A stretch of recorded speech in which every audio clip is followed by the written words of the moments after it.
Hi, I'm Mark Middlebrook, and I'm here in the Paul Marcus Wines Cantina. And in this segment, I'm going to talk about the different kinds of barrels that are used to age Piemontese wines, wines from the Piemonte region of Italy. In particular, Nebbiolo, the grape variety that makes the most important, most ageable, most elegant wines. I have three examples here of Nebbiolo: a Langhe Nebbiolo from Cascina Carossa in the Roero, a Barbaresco from Produttori del Barbaresco, a wonderful co-op that makes wines from grapes from different growers, and Mauro Veglio's Barolo from the village of La Mora. So all these are made of the grape variety of Nebbiolo, but they're aged in very different ways.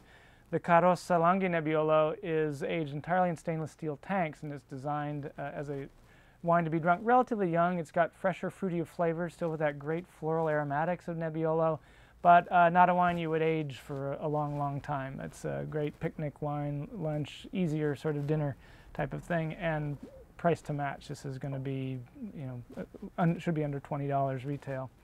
The Barbaresco is made in a very traditional style. Instead of stainless steel tanks, the wine is aged in fairly large barrels, oak barrels, that are called botti in Italy. And these are the traditional style barrels that have been used for hundreds of years in Piemonte. So because the barrels are quite large, there's not a lot of contact of, a large portion of the wine doesn't come in contact with the wood at any given moment. So you don't get overtly oaky flavors. Or also typically these barrels are older. So they do affect the aging of the process of the wine and impart some oxygen to it, but they're relatively neutral as oak barrels go. The Mauro Veglio, on the other hand, at least part of this wine is aged in what are called barriques. It's the French word, and the Italians use it too. For a small barrel, the kind you would see if you go on a winery visit in Napa Valley or in Bordeaux in France, somewhere like that. These are, anywhere from a fifth to a tenth of the size of the botti, the barrels that this wine is aged in.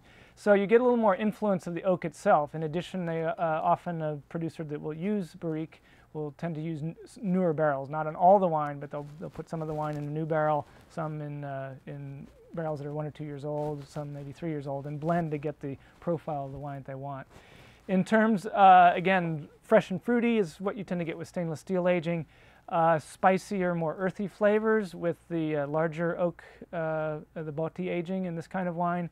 And with barriques, you tend to get a little more fruit concentration, a little more what I call glossy flavors. Not necessarily overt oakiness, that depends on the age of the barrels, but a little more kind of intense fruit to the wine.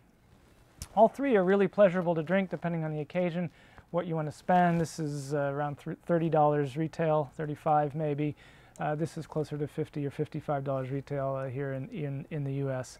I love drinking them all. I drink this on many occasions. These are, to me, more special occasion wines, and both of them are really, really pleasurable things to have on the table.